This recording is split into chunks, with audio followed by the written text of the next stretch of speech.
Good morning students. I hope आप सभी अपने अपने घर में सुरक्षित होंगे। स्टूडेंट्स, हम अपने चैप्टर पढ़ रहे थे सिल्वर वेडिंग, जो कंटिन्यू नहीं हुआ था। आज उसे हम कंटिन्यू करेंगे, जिनके लेखक है मनोहर श्याम जोशी। तो स्टूडेंट, जब आप वीडियो ओपन करें तो पेज नंबर निकालिएगा 17। लास्ट में आपको मैंने बताया था कि जो यशोधर बाबू थे उनकी एनिवर्सरी थी और वो घर पर आते हैं, पार्टी हो रही थी और सब लोग उनको बधाइयां दे रहे थे। फिर जब केक काटने का समय आया तो उन्होंने कहा ये तो सब चोचले बनती है, मैं इन सारी चीजों को नहीं मानता। तो उनके जो रिश्तेदार वगैरह थे उन्होंने उनके मुंह में लड्डू रख दिया कि लड्डू तो खा लो अगर आप केक नहीं काटे। तो अब हम आगे कंटिन्यू करते हैं। नहीं नहीं, सब लोग खाइए। यशोधर बाबू ने बच्चों के दोस्तों से कहा please go ahead, no formality.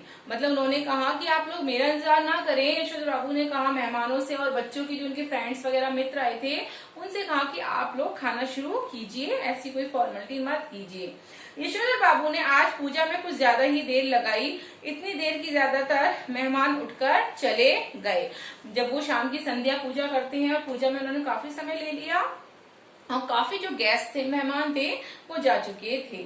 उनकी पत्नी, उनके बच्चे बारी बारी से आकर झांकते रहे और कहते रहे जल्दी कीजिए, मेहमान लोग जा रहे हैं। जहाँ पूजा का कमरा था वो वहां पर आते और कहते जल्दी करो पापा, जल्दी करो, सभी लोग जा रहे हैं।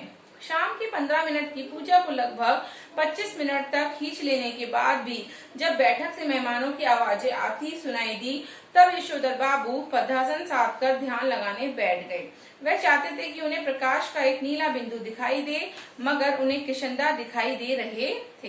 कई बार ऐसा होता है कि कुछ जो बड़े लोग होते हैं या जो पुराने ख्यालातों के लोग होते हैं वो जानबूझकर इस तरह की काम करते हैं कि उन्हें पार्टी अटेंड ना करें। तो जब वो रोज 10 मिनट की पूजा करते थे शाम के समय, लेकिन उस दिन उन्होंने उस 10 मिनट की पूजा को 25 मिनट तक खींच लिया, क्योंकि वो उस पार्टी को अटेंड ही नहीं करना चाहते थे, उस पार्टी में जाना ही नहीं चाहते थे।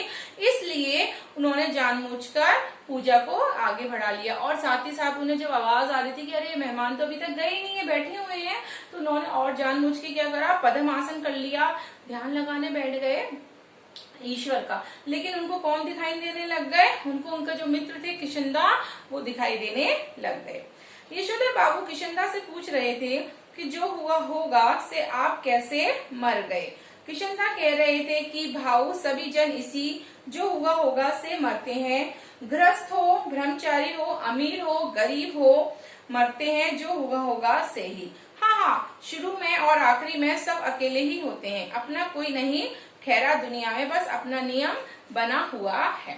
जब वो गांव गए थे यशोधर बाबू और उनके गांव के किसी व्यक्ति से उन्होंने पूछा था कि किशनदा को क्या हुआ था, किशनदा कैसे मर गए थे, तो उनके रिश्तेदार ने उनसे कहा कि जो हुआ होगा, है ना। तो फिर इसलिए वो उनसे पूछते हैं, जब वो ध्यान बटाते हैं, ध्यान करते हैं, तो उसमें जब उनको किशनदा दिखाई देते हैं तो तभी उनसे पूछते हैं कि क्या हुआ होगा। तो उसने कहा वो देखो, जो मर गया उसके साथ जो भी हुआ होगा हम कुछ कह नहीं सकते, चाहे वो व्यक्ति गृहस्थी वाला हो, चाहे वो व्यक्ति ब्रह्मचारी हो, चाहे वो अमीर हो, गरीब हो। अब अगर जो व्यक्ति अकेला रहता है, जिसके परिवार नहीं है, उसके साथ जो हुआ होगा वो तो वही जानता है। इस तरह से उन्होंने उसको उत्तर दिया। यशोधर बाबू ने पाजामा कुर्ते पर ऊनी ड्रेसिंग गाउन पहने, सिर पर गोल विलायती टोपी, पावों में देशी खड़ाऊ और हाथ में डंडा धारण किए इस किशनदा से अकेलेपन के विषय में बहस करनी चाहिए, है ना। उनका विरोध करने के लिए नहीं, बल्कि बात कुछ और अच्छी तरह समझने के लिए। उन्होंने अपने पहले कपड़े वगैरह पहने, उसके बाद उन्होंने सोचा कि किशनदा से मैं क्यों ना इस तरह की बात करूं, उनसे पूछूं कि क्या हुआ होगा, उनसे डिस्कस करूं, पूरी बात को सोचूं समझूं। लेकिन वो उनसे बहस नहीं करना चाहते, बल्कि उस बात को खुलकर उससे व्यक्त करना चाहते थे, अपने विचारों को। हर रविवार किशनदा शाम को ठीक 4 बजे यशोधर बाबू के घर आया करते थे। उनके लिए गरम गरम चाय बनवाया करते थे और उनका कहना था कि जिसे फूक मान कर न पीना पड़े वह चाय कैसी। बिल्कुल सही बात है, अगर हम चाय पी रहे हैं तो जाहिर सी बात है, जब तक चाय गर्म ना हो उसको पीने में आनंद नहीं आता, और खास तौर से उस चाय को फूक मारकर पीने में और भी आनंद आता है, ऐसा किशनदा का विचार था। चाय सुड़कते हुए किशनदा प्रवचन करते थे और यशोधर बाबू बीच बीच में शंकाएं उठाते थे। प्रवचन यानी कि कोई भी प्रवचन, जैसे गीता के हैं, रामायण के मान, वो करते थे और बीच में जो भी उनको संदेह हुआ करता था यशोधर बाबू को वो संदेह प्रकट करके उनसे प्रश्न पूछा करते थे। ईश्वरधर बाबू को लगता है कि किशनदा आज भी मेरा मार्गदर्शन कर सकेंगे और बता सकेंगे कि मेरी बीवी बच्चे जो कुछ भी कर रहे हैं उसके विषय में मेरा रवैया क्या होना चाहिए। देखिए, जब कोई व्यक्ति किसी के सिद्धांतों पे चलता है, किसी के बारे में सोचकर चलता है, किसी की बातों को अपने जीवन में उतार लेता है, तो उस व्यक्ति को ऐसा लगता है क्यों ना मैं आगे वाली अपनी लाइफ में भी उस व्यक्ति को ज्यादा इंपॉर्टेंस दूं, उस व्यक्ति से सारे क्वेश्चन करूं, प्रश्न उत्तर करूं। तो किशनदा तो रहे नहीं थे, लेकिन ईश्वरधर बाबू कहीं ना कहीं उनको मिस कर रहे थे। तो इसलिए उन्होंने सोचा, जब उन्होंने ध्यान लगाया तो उनको किशनदा दिखाई दिए। तो उन्होंने सोचा कि किशनदा से मैं पूछना चाहता हूँ कि मेरा अपने परिवार के प्रति रवैया कैसा है, या अपने बीवी बच्चों के प्रति मुझे किस तरह का व्यवहार करना चाहिए। क्या वो मेरा मार्गदर्शन कर सकेंगे, क्या वो मुझे सही गाइडेंस कर सकेंगे, यानी सही मार्गदर्शन करेंगे, सही सलाह देंगे, मशवरा देंगे कि मुझे किस तरह से व्यवहार करना चाहिए। लेकिन किशनदा तो वही अकेलेपन का खटरा अलापने का अपर अमादा से मालूम होते हैं। अब जाहिर सी बात है, वो रियल तो थे नहीं, वो तो सिर्फ उनको दिखाई दे रहे थे, ध्यान कर बैठे थे। अब जाहिर सी बात है, तो किशनदा जो थे वो तो अकेले थे, मर चुके थे, तो वो अपने अकेलेपन को का अलाप रहे थे कि मैं तो अकेला हूँ, मुझे क्या पता, मुझे तो इन सारी चीजों का अनुभव ही नहीं है कि अपने परिवार, बीवी बच्चों के साथ कैसा व्यवहार करना चाहिए। वो सिर्फ और सिर्फ अपने अकेलेपन के बारे में बता रहे थे। कैसी बीवी, कहाँ के बच्चे, ये सब माया ठहरी, और ये जो भूषण आज इतना उछल रहा है वह भी किसी दिन इतना ही अकेला और असहाय अनुभव करेगा जितना कि आज तू कर रहा है। किशनदा ने उनको कहा कि ये तो सब एक माया है, भ्रम है। घर गृहस्थी, बीवी बच्चे, पैसा, और जो तुम्हारा ये बड़ा बेटा भूषण इतना उछल रहा है, इतना वो कर रहा है, तो जाहिर सी बात है एक न एक दिन ये भी अकेला हो जाएगा, जैसे तू आज बीवी बच्चों के होते भी अकेला है और अकेलापन महसूस कर रहा है। ईश्वरधर बाबू बात आगे बढ़ाते, लेकिन उनकी घरवाली उन्हें झिड़कते हुए आ पहुंची कि क्या आज पूजा में ही बैठे रहोगे। जब वो ध्यान में बैठे हुए थे, अचानक उनकी पत्नी आती है, उनको झिड़कती है और झिड़कते हुए कहती है कि आज सारी पूजा तुम आज ही कर लोगे क्या, तुम्हें बाहर नहीं आना क्या। इसलिए वो आगे की बात उनसे कंटिन्यू नहीं कर पाते हैं। ईश्वरधर बाबू आसन से उठे और उन्होंने दबे स्वर में पूछा, मेहमान गए।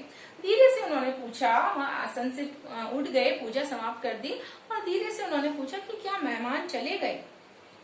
पत्नी ने बताया, कुछ गए हैं और कुछ हैं। उन्होंने जानना चाहा कि कौन कौन है। आश्वस्त होते पर कि सभी रिश्तेदार ही हैं। वे उसी लाल गमछे में बैठक में चले गए जिसे पहनकर वे संध्या करने बैठे थे। ये गमछा पहनने की आदत भी उन्हें किशनदा से विरासत में मिली है और उनके बच्चे इसके सख्त खिलाफ हैं। जब उन्होंने कहा, उनकी पत्नी ने, कि कुछ मेहमान जा चुके हैं और कुछ मेहमान हैं, तो वो उन्होंने जो गमछा पहना हुआ था उसी गमछे को धारण किए हुए वो मेहमानों के सामने चले गए, जो कि उनके बीवी बच्चों को बिल्कुल पसंद नहीं था और जो कि गमछा पहनना उन्होंने किशनदा से ही सीखा था। लेकिन फिर भी वो पार्टी में आए मेहमानों के सामने उस गमछे में जा पहुंचे। Everybody gone, party over. Ishwardhar babu ने मुस्कुराकर अपनी बेटी से पूछा, अब गोया गमछा पहने रखा जा सकता है कि भाई एवरीबडी जो है, जो भी हम व्यक्ति बैठे हुए हैं वो सब अपनी पार्टी को चालू रखें, मेरी वजह से पार्टी बंद नहीं होनी चाहिए। और अपनी बेटी से मुस्कुराकर पूछते हैं, अब गोया गमछा पहने रखा जा सकता है कि भाई अब सभी लोग धीरे धीरे जा रहे हैं, तो जाहिर सी बात है मैं इस गमछे को पहन के रख सकता हूँ। उनकी बेटी जो है उनपे बुरी तरह से झल्लाई और बोली, लोग चले गए इसका मतलब ये थोड़ी है कि आप गमछा पहनकर बैठक में आ जाएं। बब्बा, यू आर द लिमिट। उनकी पत्नी जो बेटी थी वो थोड़ा सा गलत तरीके से उनसे बात कर रही थी, झिड़क रही थी कि पापा पार्टी खत्म हो गई, सभी मेहमान चले गए, तो इसका मतलब ये थोड़ी ना है कि आप गमछा पहन के या कुछ भी पहनकर ऐसे आ जाएंगे। बेटी, हमें जिससे सज आएगी वही करेंगे ना, तुम्हारी तरह जीन पहनकर हमें तो सज आती नहीं है।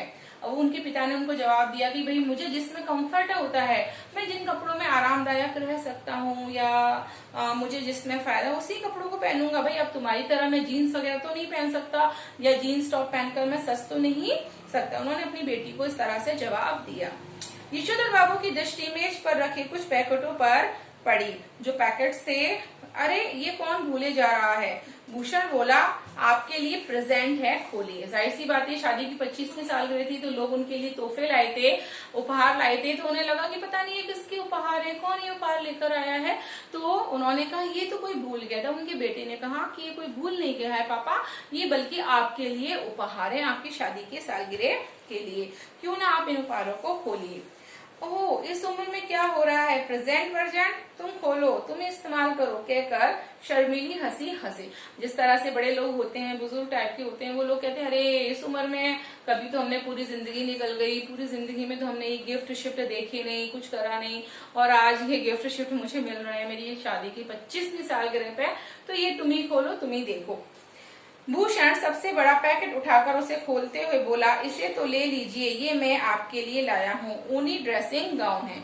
उनका जो बेटा था भूषण, वो उनके लिए एक पैकेट लाया था जिसमें गाउन था ऊनी कपड़ा। तो उन्होंने कहा ये तो मैं आपके लिए लाया हूँ पापा, इसको तो कम से कम आप ले लो। आप जब सवेरे दूध लेने जाते हैं बब्बा, फटा फ्लोवर पहन के जाते हैं, जो बहुत ही बुरा लगता है, आप इसे पहन के जाया करो। भाई उसके बेटे ने भी कहीं ना कहीं अपने पिता के लिए चिंता जताई, या उनकी केयरिंग के पर्पज से कि पापा आप सुबह जो पहनकर जाते हो वो फटा हुआ है, हमें अच्छा नहीं लगता है इस तरह से, तो आप इसको सुबह उठकर पहन के जाया करो, जो पुराना वाला है उसको आप हटा दो। बेटी पिता का पाजामा कुर्ता उठा लाई कि इसे पहनकर गाउन पहने, है ना। और थोड़ा सा नानुच करने के बाद यशोधर जी ने आगरे की रक्षा की और गाउन की सैश कसते हुए उन्होंने कहा, अच्छा तो ये ठहरा ड्रेसिंग गाउन। तब जब उनको ये पहनना था तो उनकी बेटी ने कहा, उनकी बेटी गई और अंदर से उनके लिए पाजामा कुर्ता लेकर आई कि पापा आप इसको पहनकर एक बार ट्राई करो, कैसा लग रहा है आप पर, आपके आ रहा है या नहीं आ रहा। तो उनकी बेटी पाजामा कुर्ता लेकर आई। तो पहले तो उन्होंने मना कर दिया, थोड़े से शर्माने लग गए कि अरे ये सब क्या है, लेकिन फिर भी उन्होंने बच्चों की बात को मान लिया और फिर उन्होंने कुर्ता पजामा पहनकर उसके ऊपर गाउन पहना। और उन्होंने कहा, अच्छा ये ठहरा ड्रेसिंग गाउन, यानी कि ड्रेसिंग सेंस जिसको कहा जाता है कि किसी चीज को हम किस तरह से कैरी करते हैं अपनी बॉडी पर। तो इस तरह से उनके बच्चों ने बताया कि पहले पाजामा कुर्ता पहनना है पापा, फिर उसके बाद आपको इसके ऊपर गाउन पहनना है। इस तरह से उन्होंने उसको पहना। उन्होंने कहा और उनकी आंखों की कोर में जरा सी नमी चमक गई। कहते ना बच्चे भले आपके माँ बाप के लिए कुछ भी जरूर से कुछ कर दें या कुछ गिफ्ट लेकर आए तो पेरेंट्स को बड़ी खुशी होती है, बहुत अच्छा लगता है उनको कि अरे वाह मेरे बच्चे मेरे लिए कुछ लेकर आए हैं या मेरे बच्चे मेरे लिए कुछ कर रहे हैं। तो उन्हें बहुत अच्छा लगा और उनकी आंखों में एक खुशी की लहर सी, एक चमक सी आ गई। आगे देखिए, ये कहना मुश्किल है कि इस घड़ी में उन्हें ये बात चुभ गई कि उनका जो बेटा ये कह रहा है कि आप सवेरे ड्रेसिंग गाउन पहनकर दूध लाने जाया करें, वह ये नहीं कह रहा कि दूध मैं ला दिया करूंगा। अब उस समय भी उनको एक बात थोड़ी सी अखरने लग गई। एक तो बेटा बेचारा गाउन लेकर आया, लेकिन उसके बावजूद भी उन्होंने ये कहा, उनको ये बात चुभ गई कि बेटे ने ये क्यों नहीं कहा कि पापा आप ना जाया करें सुबह दूध लेने, मैं चला जाया करूंगा। तो ये बात उनको कहीं ना कहीं खटक गई। अक्सर ऐसा होता है घरों में, जब बड़े बुजुर्ग होते हैं और उनके बेटे होते हैं तो उनको ऐसा फील होता है कि अरे यार ये बेटा मुझे भी तो शायद कह सकता था ना कि पापा आप इतनी ठंड में सुबह क्यों जाते हैं दूध लेने, मैं जा सकता हूँ, आप तो ओल्ड हैं, थोड़े से ओल्ड एज की तरफ जा रहे हैं और मैं यंग हूँ, मैं ये काम कर सकता हूँ। मतलब बच्चे शायद कई बार पेरेंट्स समझ नहीं पाते बच्चों को, या जो भी है अंडरस्टैंडिंग नहीं हो पाती है, तो उनको ये बात थोड़ी सी बुरी लग गई कि मेरे बेटे ने मुझे ये क्यों नहीं कहा कि पापा मैं दूध लेने चला जाया करूंगा, या कि इस गाउन को पहनकर उनके अंगों में किशनता उतर आया है जिसकी मौत जो हुआ से होगी। या फिर ये कह लीजिए कि वो गाउन जब उन्होंने पहना तो उनकी बॉडी में, उनके अंदर एक किशनदा जो व्यक्ति मर चुके थे वो उतरकर आ गए होंगे, जिनके लिए कहा जाता था जो हुआ होगा। तो ये कहानी आज आपकी सिल्वर जो बैडिंग है बच्चों आज खत्म हो गई है। आज हमारा ये चैप्टर है कंप्लीट हो गया है।